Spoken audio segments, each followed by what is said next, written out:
Good morning. Liz Truss's first Chancellor lasted 38 days. This morning, we'll hear from the new one. But the worries about bills, interest rates and the economy are the same. This week has been chaos. You may well ask, who is in charge? Is she?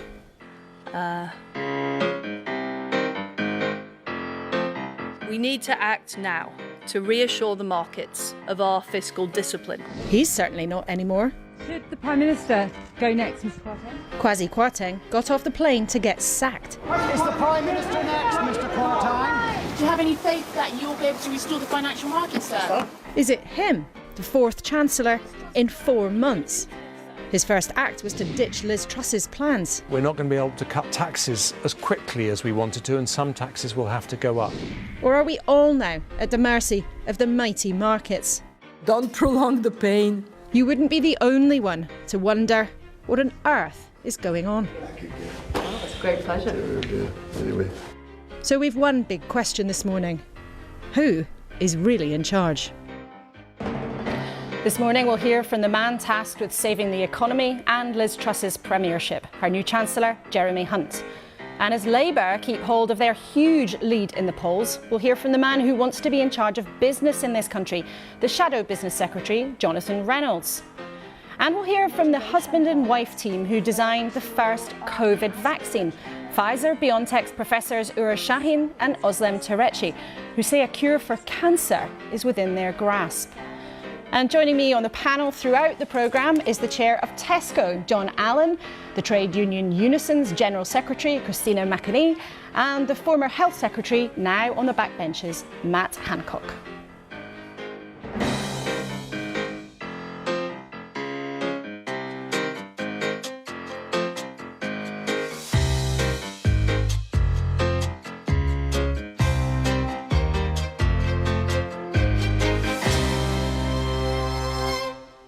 A very good morning to you. Now, throughout Brexit, throughout Jeremy Corbyn, throughout the last financial crisis, I'm not sure I've ever seen a week like the last 7 days. A total smash-up of politics and economics. A mess engulfing a new Prime Minister just weeks into her job. Also this morning, though, you will want to watch the interview with those two incredible BioNTech scientists behind the first COVID vaccine, who now have hopes their technology could transform cancer treatment as well. That will be in about half an hour. But we've got to start with the political meltdown that it's been hard to ignore or to look away from. Matt Hancock, I know you've been in your constituency in Suffolk this week. What have people been saying to you about what's going on? Well, it's clear to everybody that this needs fixing, it needs sorting. We've got a very significant political problem, and that's as a result of a set of policies that were uncosted and unfunded, and that approach was never going to work, and it hasn't worked. And I'm very glad that the government is now committed to the sort of financial discipline that is absolutely necessary and bread and butter to any Conservative administration. And we can set aside, once and for all, these ideas that you can go for unfunded policies and that they might work. And it was funny, in the intro you said who's in charge of the financial markets. Well, they are our creditors. They're the people who we've borrowed from. So, of course, you have to take them into account. You don't want to, but it's a reality. And we'll come to that a bit later, but you can see how the front pages this morning are doing more than just saying it needs to be fixed. Some of them are suggesting there might have to be a new Prime Minister, because people in your party are. I mean, look there, the front of the Sunday Express, revealed secret plot to oust the PM. The Sunday Times suggesting it's Jeremy Hunt in charge now. The Observer saying Tories in talks to oust Trust. Now, John, you're the chair of one of the biggest businesses in the UK. What's been on your mind as watching the last few days? Well, I think it's important, Laura, that we focus on how all of this is impacting on people. I think the personalities and politics I'm happy to leave to everyone else to sort out. But the reality is that the movement in interest rates is now going to lead to much higher mortgage rates for millions of people. Predicted 7 million people facing doubling of their mortgages by the end of 2024. Lots of people, I think, are struggling with the existing elements of the cost of living crisis, food and so on. And I think we have while the politicians are getting on with sorting the politics, we've got a moral responsibility to actually look after the people who, in the real world, who are being impacted by this. Christina, what would that mean? I mean, a moral responsibility? Well, I agree with John. It does feel that this is serious. This isn't the time for the Conservative government to start playing, musical chairs with who's in charge and who's not in charge. It's far too serious for that. And actually, nobody voted for this. They have no mandate for this. We've had 12 years of a Conservative government, and Liz Truss comes in. Not only does she trash the economy, she trashed their own party's record by the things that they were saying in terms of what's been happening over the past 12 years. It's time for a complete change of direction and to give the British public a chance to vote on this. Well, what's interesting this morning, inside some of the papers in both the Mail and also in the Sun, they're both suggesting, actually, we can look at those editorials there, they're not quite calling for Liz Truss to go, but they seem to be inching that way, and that's important because they were supportive of the Prime Minister. I mean, Matt, just hearing Christina and John, union leader and business boss, basically saying, you guys have got to just sort this out because people are suffering. Do you feel embarrassed? Well, I feel like it needs sorting.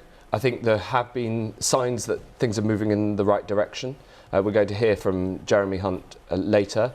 What is absolutely critical is to get that credible economic plan in place. That's the bread and butter of Conservatism, is to have credible economic plans, because what we want to do is improve the life chances of people across the country, just as John was saying. But are you embarrassed by what's going on? Because I think a lot of our viewers will just have watched the last 7 days and thought the Conservative Party is again in this kind of turmoil. They can't sort each other out, they can't get on, they can't decide what they want to do, and they're now contemplating changing leader. Well, I do think that coming together and having that unity as a party is incredibly important.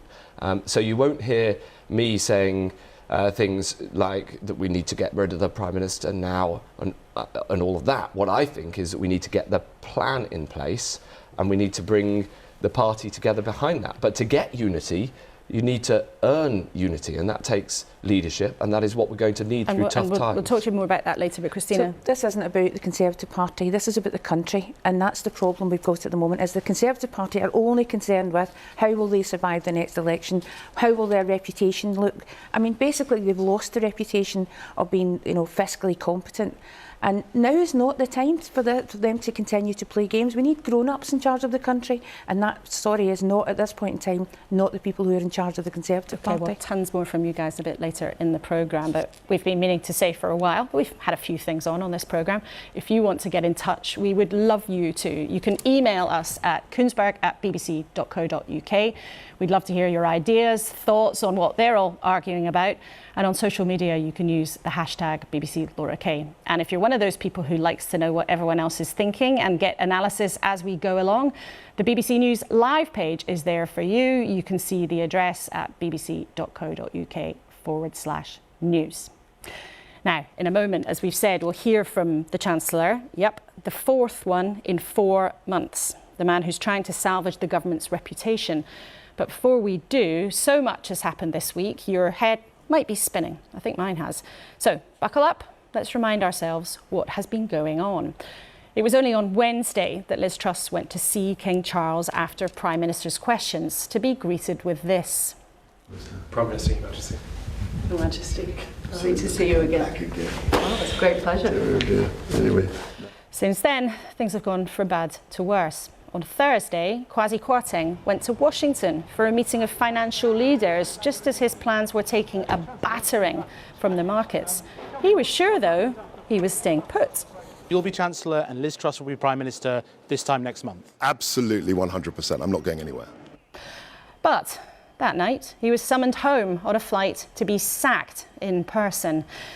Liz Truss hired his replacement, Jeremy Hunt, who we'll hear from in a few seconds, on Friday morning, but then took part in a deeply surreal press conference where she said her mission remains.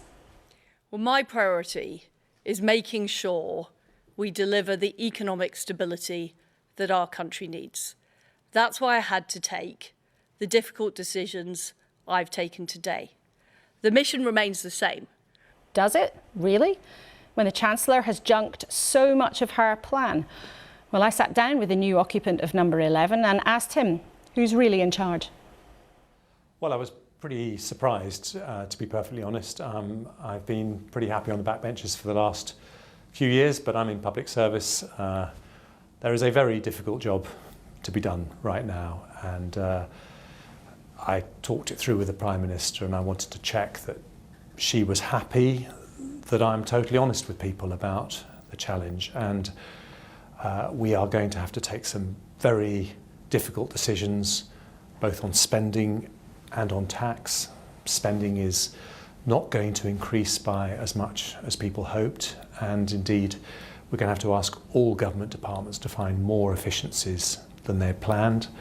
And taxes are not going to go down as quickly as people thought, and some taxes are going to go up. So it's going to be very, very difficult, and I think we have to be honest with people about that. But the one thing I want to reassure families who are worried at home is that our priority, the lens through which we're going to do this, is a compassionate Conservative government, and top of our mind when we're making these decisions will be struggling families, struggling businesses, the most vulnerable people, and we'll be doing everything we can to protect them.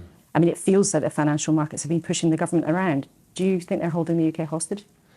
Well, no government can control the markets. No Chancellor should seek to do that. It feels a bit like they're controlling the government, though, other way around.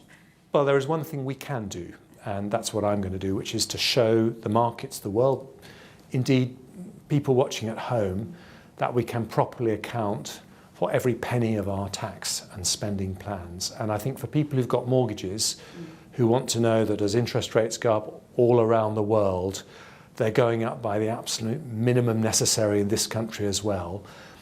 They need to know that we're giving that certainty to the markets, and that's really the most important thing to do over the next 2 weeks. But why do you think you have that ability to calm everything down? I mean, when the Prime Minister announced you as Chancellor, and when the Prime Minister said the corporation tax cut would be dropped, still at that moment, the cost of borrowing went up and the pound went down. Now, the markets have already given an instant verdict on her massive U-turn, and indeed on your appointment. Are you confident the markets are actually going to believe you? Why can you give that reassurance? Well, I think, for people trading in markets, actions speak louder than words. The Prime Minister has changed her Chancellor. We are going to have a very big fiscal statement, a bit like a budget, in which we set out the tax and spending plans for several years ahead, and that's going to be independently verified by the Office for Budget Responsibility. We've been honest that it was a mistake not to do that in the mini-budget before, and that is now going to be sorted out. Now, I know that you believe in transparency and honesty. You said you told the Prime Minister that you would be honest. Where are you going to cut public spending? Well, I want to be very honest about that, but it's going to be 2 weeks on Monday in the House of Commons. And they're going to affect every single government department. Every single bit of government spending is again on the table for potential cuts. I'm going to be asking every government department to find further efficiency savings. And can you today rule out dumping the other tax cuts that Liz Truss has promised people? I'm not taking anything off the table. I want to keep as many of those tax cuts as I possibly can, because our long-term health depends on being a low-tax economy, and I very strongly believe that. It sounds, Chancellor, like you're preparing the country for a period of real hardship when mortgages are going to go up, rents are going to go up, and public services are going to be stretched and squeezed again. I mean, this is a return to austerity, isn't it? Well, I was in the Cabinet in 2010 when we had that first period of austerity. I don't think we're going to have anything like that this time. But what wasn't happening at that period is that people were not seeing their mortgages go up, people were not seeing their rent go up, people were not seeing interest rates on the way up. Isn't this going to be worse? Because at the same time as public services are going to be stretched and squeezed, and I know you want to be honest about this, but people in their own lives are also going to see their own costs going up and up and up, whether they're trying to put food on the table, trying to buy a house, or trying to pay their business loan. Well, the two things that I want to reassure people is, first of all, when it comes to people's mortgages, it's obviously a huge worry. Interest rates are going up around the world because of what's happening in Ukraine and the post. But we both know specifically more here because of the decisions that have now been ditched. Well, if I take the difficult decisions that I'm talking about, that is the best possible way to stop interest rates going higher than they absolutely need to because of these global factors. So that's the best thing I can do to help people worried about their mortgage. For people who are on the breadline, finding life extremely difficult, to those people I want them to know this is a compassionate Conservative government, and we will be thinking about them at the top of our mind as we make these difficult decisions. But for people watching at home, we've already lost count of the number of U-turns from this government. And you've said very clearly this morning that much of what Liz Truss promised the public is now gone, disappears, ditched. Why can't people now trust anything that this government says? Well, she's been Prime Minister for less than 5 weeks. And I would just say this, that the central insight that she campaigned on during her leadership campaign, and the reason that I am honoured to serve as her Chancellor, is that economic growth is the key thing that we need, unlocking that paradox so we can move from 0.5% to 1% economic growth to 2% to 2.5% growth. But that's like saying that everyone wants milk and honey coming out of the taps. I mean, everybody wants the economy to grow. What I'm asking you is why people watching at home this morning can look at what's happened, total chaos in the last few weeks. The Prime Minister again and again changing her mind about things. Why should they now be able to trust what she or what you are saying to them? Because she's listened, she's changed. She's been willing to do that most difficult thing in politics, which is to change tack. And there's a second reason as well. You say it's milk and honey to talk about wanting economic growth. Well, what we're going to do is to show not just what we want, but how we're going to get there. The start of that will be the difficult decisions we take a fortnight on Monday that show that we can fund everything we want and that we're doing what we can to keep interest rate rises low. But the second half of that will be the broader economic growth plans, the practical things that Conservatives understand can make a real difference to our potential as a country. And you will go ahead, then you hope still to go ahead with things like easing planning reform, easing red tape on business. Those things are still going to happen, those parts of Liz Truss's agenda? Well, we are going to go through the whole growth agenda. You've talked about a couple of areas, but I could talk about the potential of our technology industry to be the world's next Silicon Valley, the potential of our life sciences industry to develop new medicines, the fact that we have one of the world's 2 great financial centres. There are lots of things that we can do to turbocharge our economic growth, and that is a central part of what this government will be doing. The strange thing about this, and I have to say, Chancellor, actually, it's quite staggering, really, a few weeks into a new government to hear you this morning sitting, and for reasons you've explained very clearly, but basically ditching the entire thrust of what the Prime Minister wanted to do with the economy. Who's in charge? You or her? Well, the Prime Minister's in charge. And really? I think it's important when you talk about ditching things, the biggest element of that mini budget was the energy price guarantee, where people's bills were heading for £6,500. That's now going to be capped. And we've heard from her about that on many occasions. That will make a difference to many people. But her promised tax cuts are now not happening. She promised public spending would not be cut. You're now saying very clearly, for reasons you've explained, that public spending might be cut. She has ditched central parts of her agenda. It's gone. And it seems you're setting much of the direction.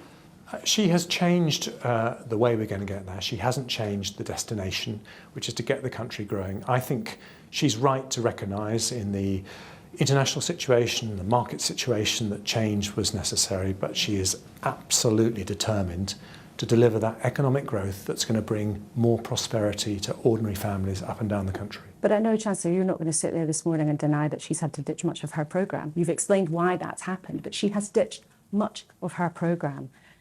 And with so much of her agenda gone, to be blunt, some of your colleagues are saying to me, what is the point of Liz Truss as Prime Minister? The things that she stood for, the things that she campaigned on have gone. And to be blunt about it, she's not there because of her rapport with the public. I mean, look at what's happened in the polls. Many of your colleagues think it's over and that you are coming in as a real sort of last roll of the dice to try to help her out of something that is done. Well, what I would say to those colleagues is 2 things.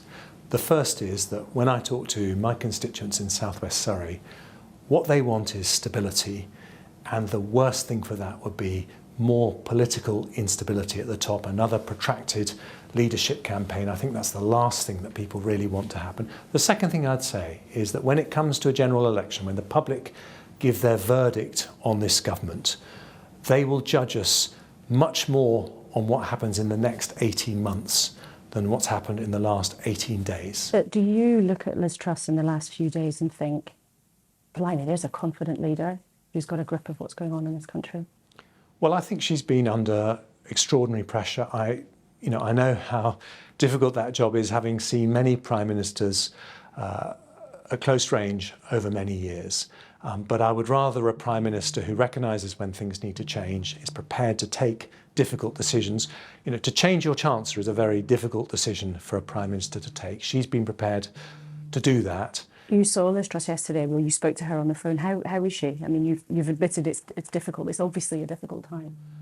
Well, we've known each other for very many years, and I appreciate the difficulty of the situation. But what I also saw in her was someone who is absolutely determined to do the right thing, and someone who recognises that sometimes that means you're not going to be popular, and someone who recognises that some of the ways she's tried to do things in the last few weeks haven't worked as planned. And she's willing to change, to do that. She wants to get on with the job, and I think we should let her do that. You're sitting this morning and you're obviously determined to give a message to the country about stability. After the last few weeks, perhaps after the last few years, why would our viewers take seriously a promise from a Conservative politician that they can bring stability? The markets have created turmoil in the markets. There's been Prime Minister after Prime Minister, the psychodrama of the Tory party leadership contest over the summer. Why can you think that you can stabilise things? Well, politicians can't control markets, and I think it's very dangerous when they start to try to do that. What we can do is speak with total candour about difficult decisions, and I appreciate that I haven't announced those decisions, but I want people to know that we are going to make those difficult decisions in lots of areas, going to affect lots of walks of life, in order to do everything we can as a government to bring back that stability. Now, the proof of the pudding is in the eating. There's now 2 weeks in which we're going to go through a process of doing that. But I think what the country will see at the end of that process is a government that's willing to do the tough and difficult things to secure the long-term prosperity that we all want for our families. Just finally, if as many of your colleagues believe Liz Truss is on her way out, maybe in a few days, maybe in a few weeks, maybe in a couple of months, you might find yourself in rather an interesting position, a Chancellor, the man next door who's had leadership ambition before. Would you run again? I think, having run 2 leadership campaigns, and by the way failed in both of them, the desire to be leader has been clinically excised from me. I want to be a good Chancellor. It's going to be very, very difficult, but that's what I'm focusing on. What kind of Chancellor will you be? A Nigel Lawson, a George Osborne, what kind of character?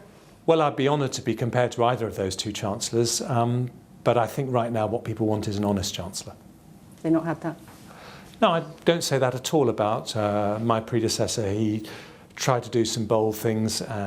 Some of them didn't work out.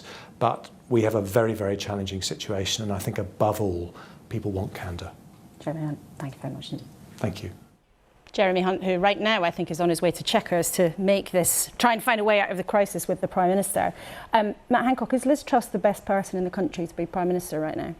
Well, yes, I think that the idea of yet more instability and a protracted leadership campaign is not what anybody's looking for. I think people will be very reassured by that interview with the Chancellor because he was really clear about the vital importance of getting a stable financial footing, which is the bedrock of all good policy. But that wasn't my question, and I noticed that you said nobody wants a protracted leadership contest. A lot of your colleagues are thinking about something rather different. The Tory party, behind closed doors, thinking this is such a mess, we have no option but to choose somebody together and to try to install them to get yourself out of this hole. Well, I don't think we're there yet. I think that the Prime Minister needs to do 3 big things, and you could see from that interview she's already started to do the first. The first thing is an economically credible plan, and that means in a fortnight the plan needs to show debt falling, it needs to show not borrowing for current spending. You can't borrow on the never never, and if anybody thought that you could, the last 6 weeks have shown that that is totally impossible.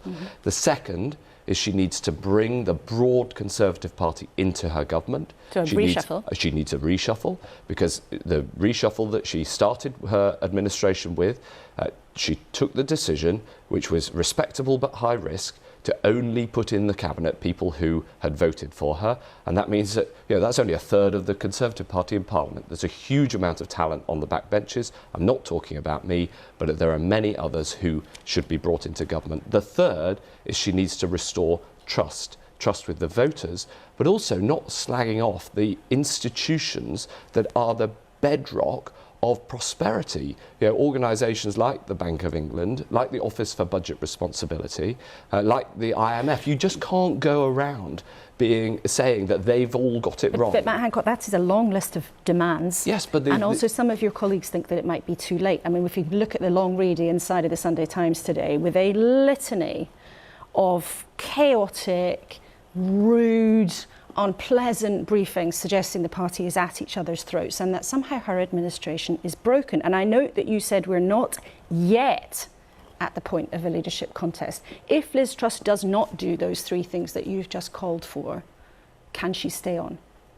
I think these are the things that she needs to do. But she's already actually demonstrated last week. You are very clearly here setting out conditions. You're putting her on notice if she doesn't do those things. I know you're not saying she can stay. No, I'm not. I'm not putting her on notice. I'm not getting into the question of changing the leadership. I do not think we need to do that because I think we need unity. But what we do need is this plan to be executed. Now, the Prime Minister has already made a very big shift in moving towards a position of economic responsibility, and she set it out herself, and her new Chancellor is clearly on that track. And then I want to bring the others in, but I must also say to you, though, if people who are Conservative members and people in the right of the Conservative Party who voted for Liz Truss, who wanted a big shake-up, who have looked at the last 10 years and thought there hasn't been growth, it's all been a bit kind of soggy centre, what do you say to them? Because they feel let down, they feel cross and betrayed. Yes, I understand that there are people who, in good faith, have made arguments about a sort of libertarian economic policy for many, many years.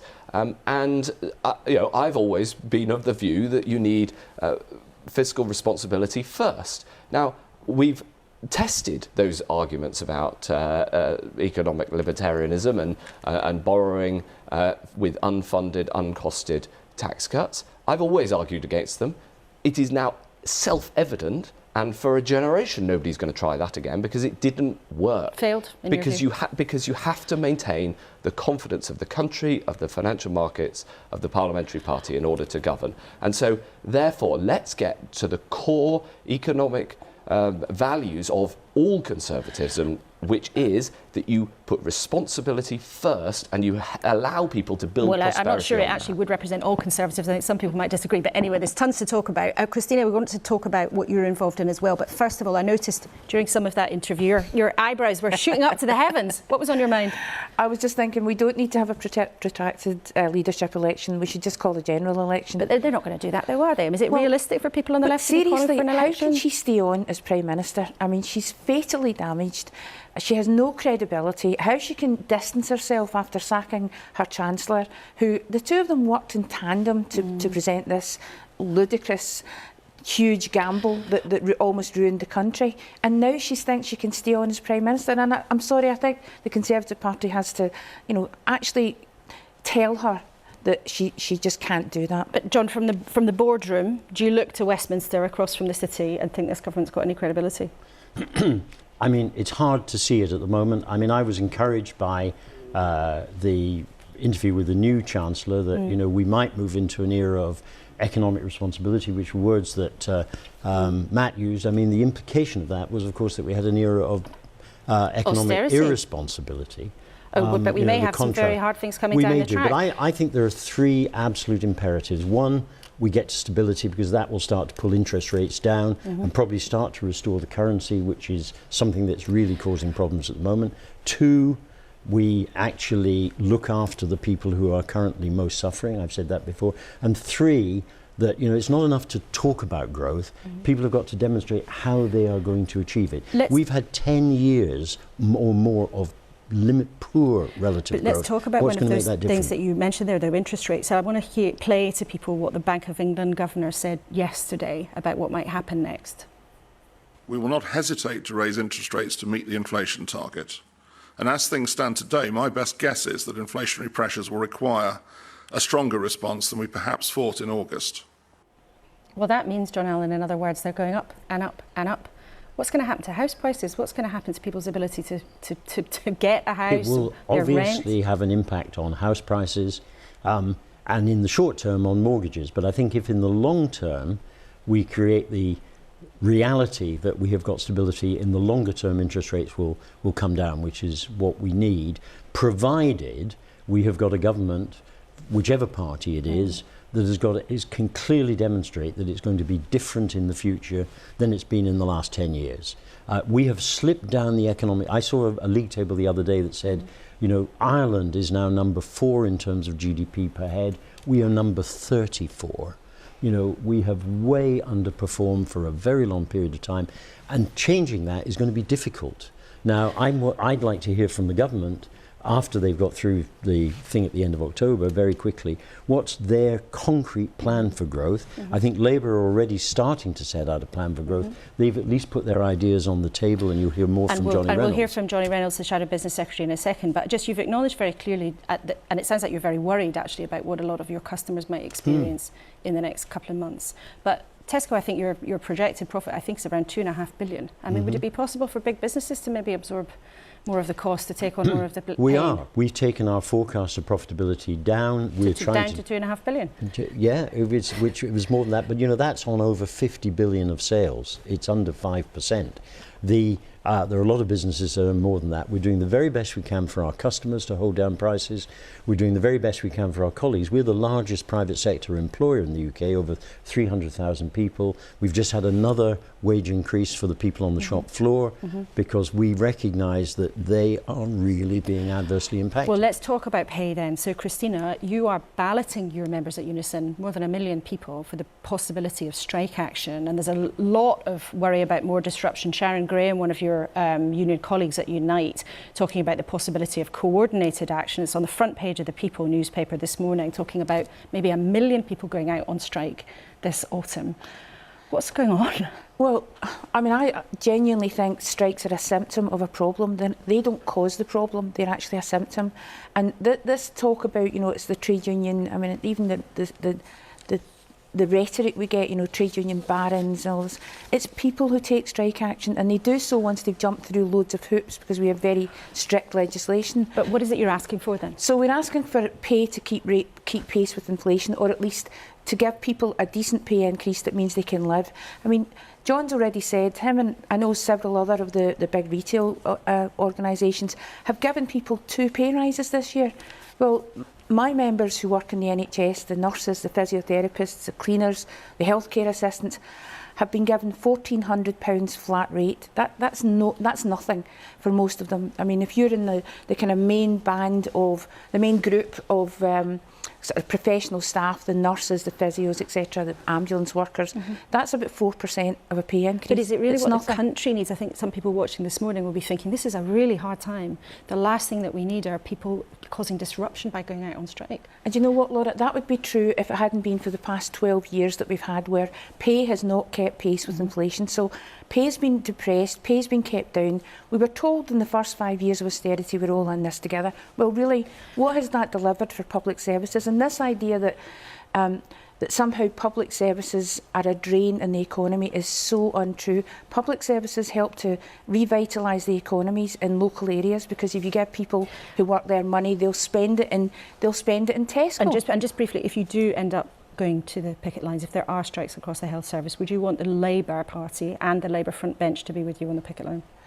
It's total distraction, I think. That wasn't my question. Would it be helpful to your cause if Labour was with you? I don't think it would make the slightest difference. I mean, I'd like them as a party to be with us, and I think they will be in terms of fighting for better pay. Whether they physically turn up on a picket line is immaterial, because when you go on strike and you're on a picket line, it's not a game, it's not there for a photo op, it's there because people are trying to make a point and get decent pay for themselves. OK, thank you all very much for now. We'll be back with you in a bit, and we'll be back to politics later. It's never very far away after all. But let's talk about something different that has affected every single one of us in the last couple of years. The number of people who have got COVID has been going up again. Let's have a look at the latest figures from the Office for National Statistics that say that around 1.7 million people had it in the UK. Now, that is not a reason for panic. We are not back where we were during the pandemic, and there are signs that this may have peaked this time round. But we all know how much the NHS is already stretched with us heading into winter.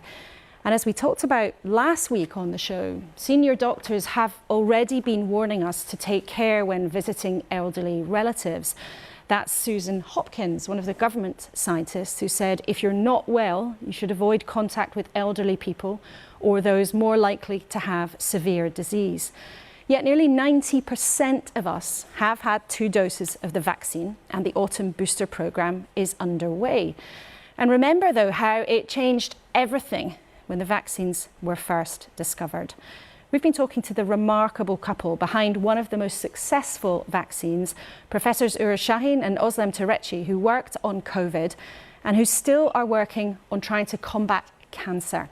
Do they think the pandemic is over? We don't have a crystal ball, and we would not dare to speculate in any way. We on our side make sure that we are prepared for anything which could happen, monitor new emerging variants, try to understand what extent of danger they could be or could not be. And the worst could be that a new variant could come out, and we can reduce the likelihood by wearing masks, because every individual who is infected is a motor for the evolution of the virus. And should people then still wear masks in public places or when travelling? Should governments still be encouraging people to do that? We are doing that. We are doing that, yes. We are doing that. Everywhere you go, or just in your workplace? It's interesting. In public places and places where there is too much of an accumulation, gathering of people, in particular people who have been travelling, for example, and had been exposed to potential sources of virus. On the COVID vaccine, how have you reacted to people spreading information against vaccines, saying that vaccines don't work, the anti-vax movement that's grown up? How have you responded to that? The way scientists always respond, to continue to do their work and to be very transparent with their findings and the data. Are you concerned at how some of the nonsense has spread so freely? Should social media companies do more to stamp out on that misinformation? We need definitively ways to ensure that the true information is spread faster and more effectively as wrong information. Yeah, so this, you can even see that as a scientific challenge, how to ensure that to mark false information and ensure that this type of information is not further spreading. Yeah. You're known around the world for creating a COVID vaccine, but seeking a cure for cancer has really been your life's work. What was your motivation to do that? We are physicians by training, and when we were young, we were treating patients, oncology patients with advanced cancer, and we experienced that most of the times we had to tell our patients that there was nothing we could offer them. And we could only endure these sad situations because we were leading a double life. By day we were working on the cancer wards, and in the evenings we were working as scientists, as immunologists at the bench, and were encountering the beauty of science and of immunology. And that was the motivation for us to ask a question, how can we bring science, our science, to the patients? Now, can you explain simply how the technology that you developed works? mRNA acts as a blueprint and allows you to tell the body to to produce the drug or the vaccine, which you would otherwise produce externally in bioreactors, for example. And when you use mRNA as a vaccine, what you basically do is that the mRNA is the blueprint for the wanted poster of the enemy. In this case, cancer antigens, which distinguish cancer cells from normal cells. And we first invested our research towards finding and defining those cancer antigens, which allow us to paint the wanted poster. And then we used mRNA to communicate them to the patient's immune system. So if I've understood this correctly, your cancer vaccine would train the body to attack the cancer itself. Yes, to recognize and attack the cancer. The goal that we have is can we use this vaccine approach, this individualized vaccine approach, to ensure that after surgery, directly after surgery, patients receive a personalized, individualized vaccine, and we induce an immune response so that the T cells in the body of the patient can screen the body for remaining tumor cells and ideally eliminate this tumor cells and thereby reduce or completely inhibit the metastatic relapses, which would come 2 or 3 years later. And some people in the scientific community are still skeptical about whether mRNA will provide an answer for cancer. Is there still a chance that it doesn't work, it doesn't achieve the goal that you hope for? I don't think so, because everything we have learned about the immune system and about what we achieve with a cancer vaccine shows in principle the clear activity. We can induce those killer T cells, we can direct them. The question is how, with which type of other interventions do we need to combine this, and what else do we need to tweak in order to have, at the end of the day, really patients' cure, patients' survival. When do you believe this might be, cancer vaccines might be something that many patients around the world would be able to access? We believe that this will happen definitively, even in broader scale, before 2030. The success of the technology you've worked on for years was proven to the world with your COVID vaccine. Could a positive of the pandemic actually be that you find a way of defeating cancer more quickly than you otherwise would have done? Yes, this is actually very interesting.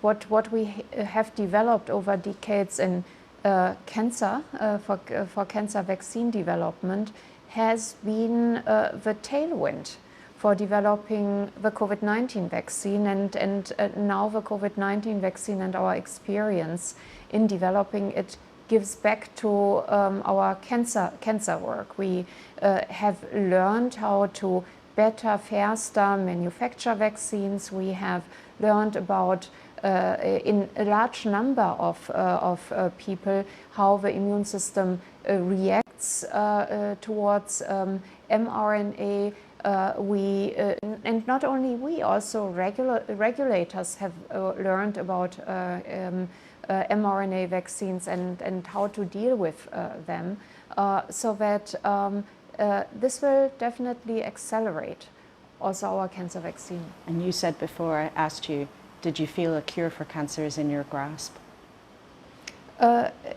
Yes, we feel that a cure for cancer or to changing cancer patients' life is in our grasp.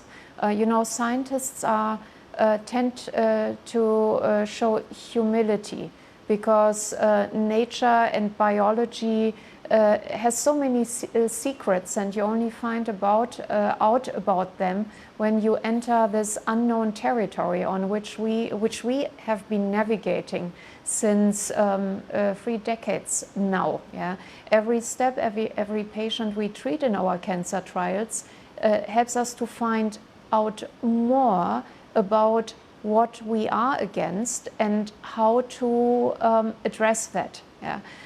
Therefore, as scientists, we are always hesitant to say we will have a cure for cancer.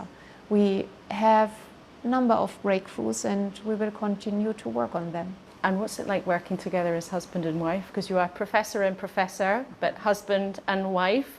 Do arguments come to the lab, or arguments from the lab go home? What happens? It's actually easier than you would think. No arguments at all. You never argue? No, we have scientific debates, but no arguments.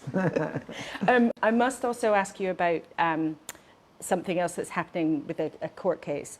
BioNTech has been hailed with coming up with a vaccine, but Moderna has saying you've used some of their intellectual property to do so. What's your response to that? We can't publicly comment on that. Okay, but I must ask you that they say you copied two key elements of their intellectual property. Do you think that you will be able to fight off that claim?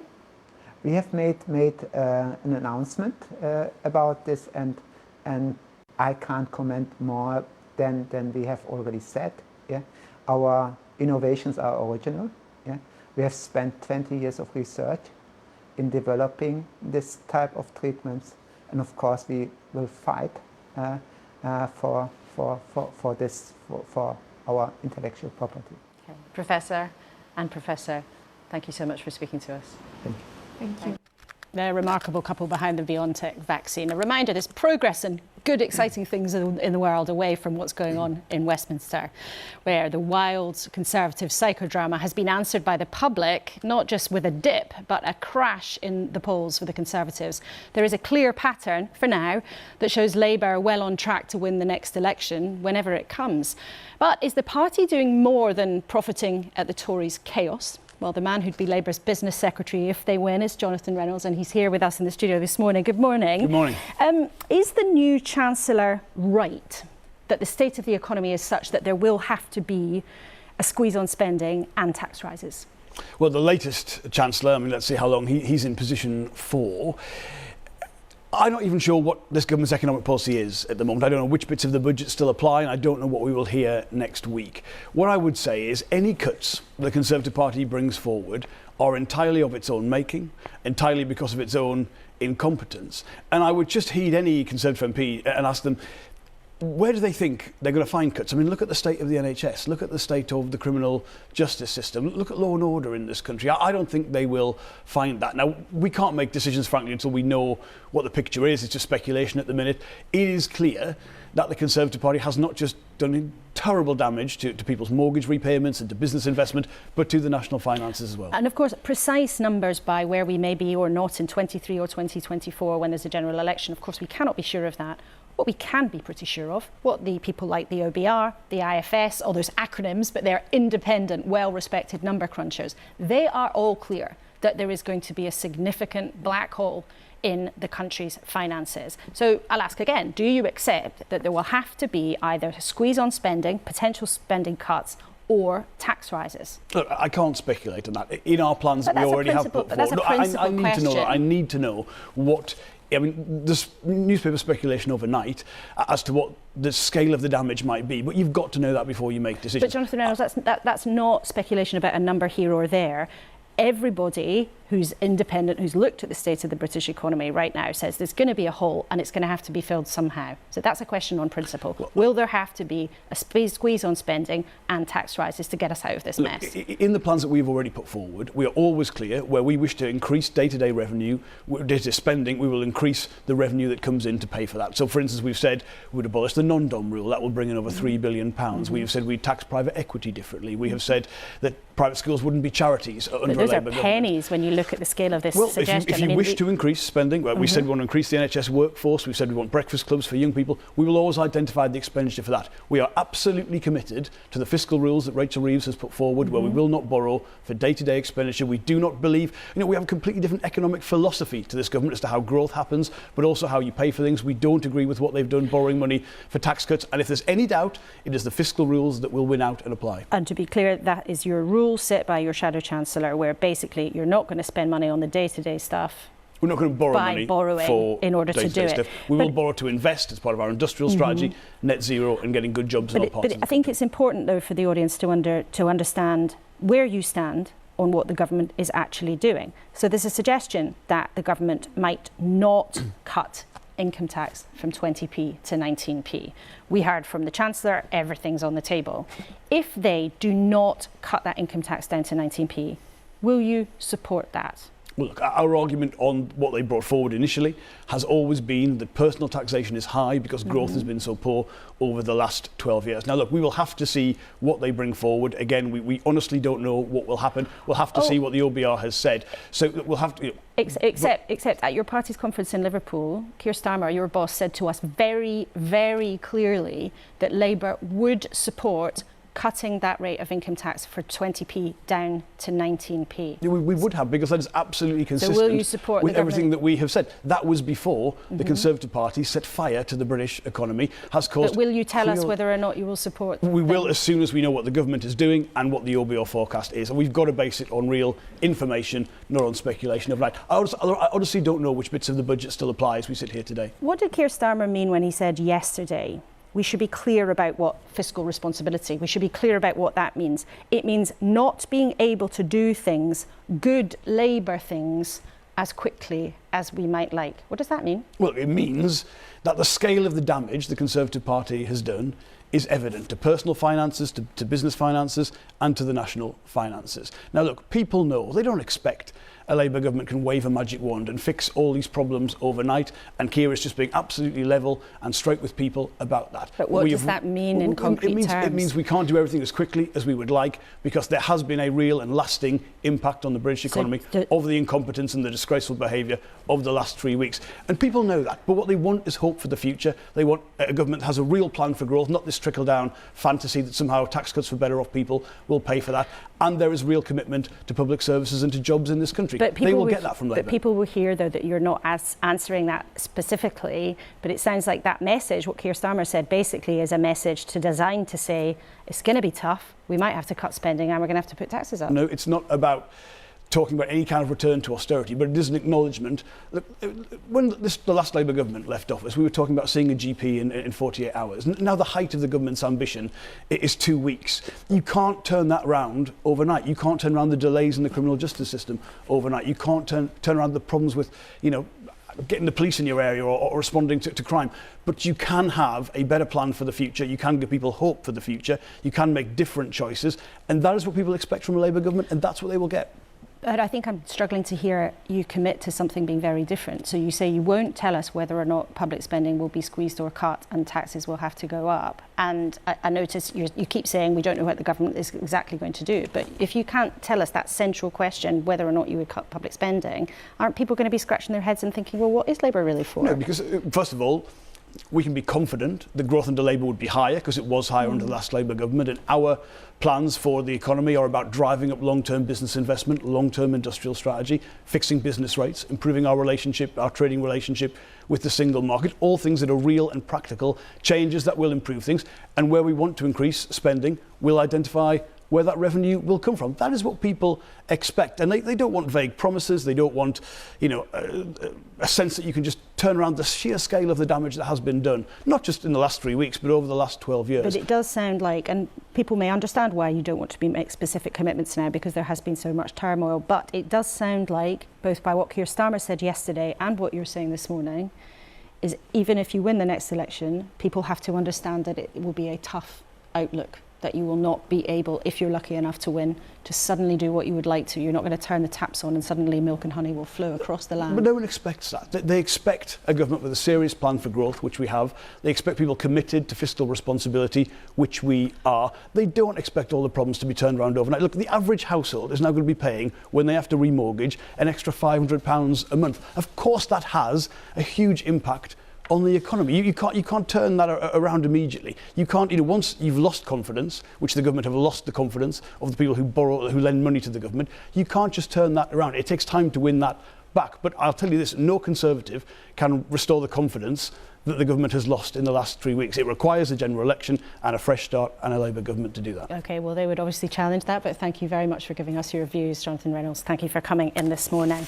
Right now, the time is getting towards 10 o'clock, and we've heard some of how Labour says they'd run things differently. But remember, we listened to the new Chancellor earlier, and whoever's in charge, maybe the reality of what's happened to the economy, the tricky issues everywhere, and what's happened in the last couple of weeks means there are hard times ahead.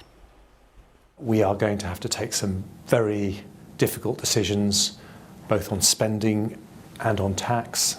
Spending is not going to increase by as much as people hoped, and indeed we're going to have to ask all government departments to find more efficiencies than they had planned. And taxes are not going to go down as quickly as people thought, and some taxes are going to go up. Right, Christina McAnally, you're the head of a big health union, you've got more than 1 million members. Let's have a reality check. How tough do you think this winter's going to be? It's going to be horrible, quite frankly. But it's not inevitable that it's like that. So we're balloting about 400,000 NHS workers, and we'll be working with the other unions that are also balloting. And if we get a yes vote, and we'll get it in some places, then we will be taking members out on strike. Nobody wants that to happen. And as I say, it's not inevitable. The government could talk to us about it. So we're in the middle of talks in Scotland with the Scottish Government about this. I'm pretty certain that Mark Drakeford in Wales will talk to us about it. But we're getting nothing from this government. They'll find time to go and... What do you mean nothing? Well, they won't talk. I've written to Liz Truss. We've contacted Therese Coffey's office. Nothing. And the kind of comment she made the other day there about if nurses don't like it, they should just leave. I don't know whether they're going to magic up all these extra nurses when there's huge shortages. Well, I'm sure we'll talk about that in the weeks ahead. John, from what you've heard this morning, and I know you follow politics closely, and you're a big businessman, what do you feel convinced by either side? Because you took a pretty dim view of what's been happening in the Conservatives, but having heard from Johnny Reynolds, are you willing to be persuaded? Well, I think what both parties need to spell out, because we only really have two choices in this country with our electoral system, is a very clear growth plan. Frankly, I don't think we've seen a growth plan from the Conservatives. I hope we will. We have seen the beginnings, I think, of quite a plausible growth plan from Labour. So at the moment, their ideas are on the table, and many of them are actionable and attractive. And I wait to hear what the government has to say in due course. But at the moment, there's really only one team on the field.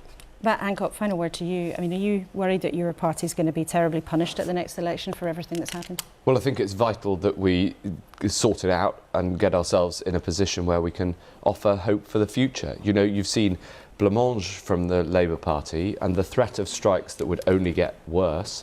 And so it's in the national interest that we pull together, we put in place that plan that John was mentioning and that I've been calling for, and we have a credible, positive, optimistic plan that can take advantage of the many positives Some people might prefer blancmange to the chaos they've seen from your party in the last couple of weeks. Well, it's incumbent on us to pull it together, to sort it out, to have that plan and to offer that hope for the future. And I'm absolutely confident we can do that, but we need to make it happen. OK, well, testing times ahead all round. Thank you, all three of you, so much for coming in this morning. It's been great to have your thoughts. Now, we began by asking who's in charge of the country. And when I asked the new Chancellor if it was him or his boss, he said, maybe not that comfortably, that it was the Prime Minister. But he said too very clearly that Liz Truss has changed. Quite something to hear when she's only a few weeks into the job. But the most extraordinary thing was the new Chancellor junking most of the Prime Minister's plan for the economy. The one she told us about in this studio only a few weeks ago, the one she stood by again 2 weeks ago in Birmingham, the platform that got her elected by the membership of her party just in the summer. But as the markets have battered the government's reputation, her credibility has been stretched to breaking point, as has been made clear in the studio here this morning. The Prime Minister might hang on. Don't be too quick to write her off. But whether she can stay in number 10 may not be down to her, but the markets, her colleagues, her critics, maybe her Chancellor, and of course, all of you. So the answer to our question this morning of who is in charge, as we say goodbye, it's not the Prime Minister on our own. As ever, you can catch up on anything you missed on the iPlayer, and there's tons more on BBC Online. We will definitely be here this time next week. I'm not sure how much else we can know. But thank you so much for being with us this morning. Goodbye.